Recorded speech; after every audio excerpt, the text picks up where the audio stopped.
8 महीने से वेंटिलेटर पर पड़ी बेटी, लगेगा 16 करोड़ का इंजेक्शन। मां परेशान।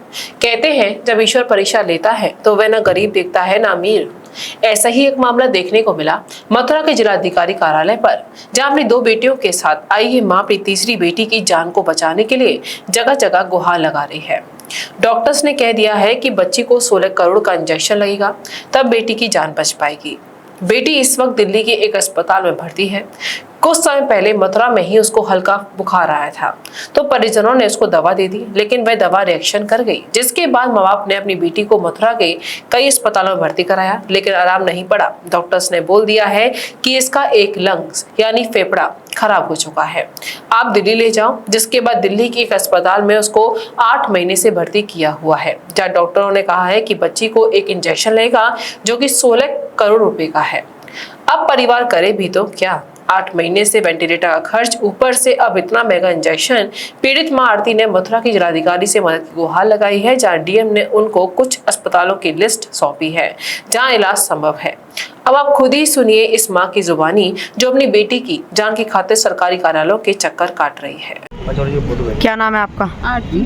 कहाँ से आई हैं आप? दिल्ली से। क्या मैटर पूरा मामला जो जिलाधिकारी कार्यालय आई हैं? मेरी बच्ची एडमिट है 8 महीने से दिल्ली में जी। वेंटिलेटर पे कलावती हॉस्पिटल में। क्या हुआ आपकी बेटी को?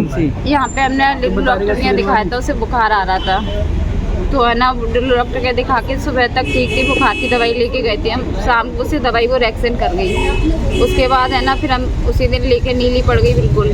फिर यहाँ पे मथुरा में सब जगह दिखाया हमने, मथुरा में हॉस्पिटल में लेने मना कर दी, और किसी ने लेने के लिए तैयार भी हो तो चार्ज इतना बताया कि हम नहीं एडमिट कर पाए। फिर उसी हॉस्पिटल में दोबारा लेके गए दिल्ली के यहाँ पे, तो उन्होंने आईसीयू में एडमिट किया। 4 दिन एडमिट रही है, 5वें दिन वहाँ से रेफर कर दिया कि इसका एक लंग्स खराब हो गया है जी। वेंटिलेटर की सुविधा उसके यहाँ नहीं थी, तो हम जब से दिल्ली लेके गए वो वेंटिलेटर पे ही है। वेंटिलेटर पर डालने का उन्होंने बोला कि इसकी टिकोस्मी करवा दो, टिकोस्मी करवा के वेंटिलेटर से बाहर आ जाएगी, वो भी करवा दी। ना चाहते हुए भी करवानी पड़ी, चल बच्चा ठीक हो जाए।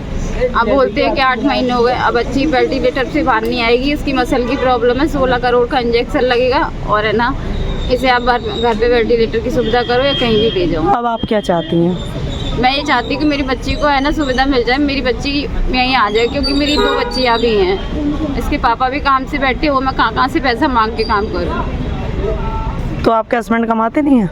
8 महीने से वही है वो हॉस्पिटल में। हाँ, क्योंकि हम 2 ही जने आईसीयू में बैठने वाले। प्रशासन से क्या चाहती हैं आप? मैं यही चाहती हूँ मुझे कोई सुविधा मिल जाए, जो मेरी बच्ची एडमिट हो उसका इलाज हो जाए बस। तो क्या अपने आपको लिए मुझे 1 रुपया नहीं चाहिए कि मुझे मिल जाए।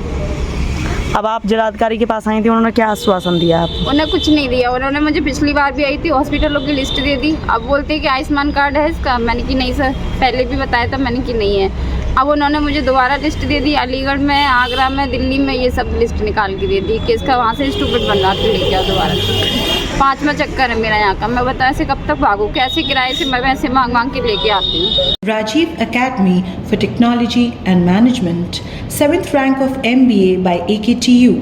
Assured placements among top-notch global companies, regular workshops, training programs, seminars and guest lectures, frequent industrial visits for practical exposure, systematic and well-structured training classes to enhance communication, life skills, technical and aptitude skills, a lively campus life, cultural and sports events and extracurricular activities, highly qualified faculty members, multimedia classrooms and state-of-the-art AC infrastructure amidst lush green and enthralling ambience.